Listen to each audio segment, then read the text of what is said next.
తిరుప్పావై 14వ పాసురం భావం. ఏమి సఖీ ఇదేమి, ముందుగా మమ్మలను లేపది వంటివి కదా, ఇంతవరకును పడుకునే ఉన్నవేమి, లేవమ్మా, తెల్లవారిపోయింది చూడు. మీ పెరట్లోని ఎర్రకలవలు విచ్చుకున్నవి, నీలోత్పలాలు ముక్కుళించున్నవి. కాషాయం బరువులై మునులు యోగులు తెల్లని పరువలసరు కలిగిన వారందరూ దేవాలయాల్లో భగవదారాధన నిమిత్తమై కోవెల తలుపులు తీయటానికి కుంచుకలను తాళపు చెవులను తీసుకొని విడుచున్నారు. ఇవన్నీ ప్రాతకాలపు సూచనలే కదా. నీవు చేసిన వాగ్దానం మర్చితివా?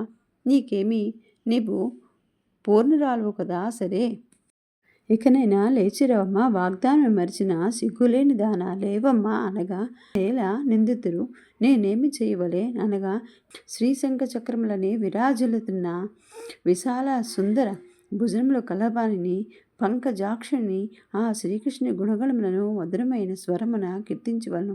మేమును నీతో కలిసి పాడదము. ఇట్లు గోష్ఠిగా సంకీర్తనం చేసిన మన వ్రతము ఫలించగలదు. కావున వెంటనే మేలుకొనువమ్మా అని గోదాదేవిని ఈ 9వ గోపికను లేపుచున్నది.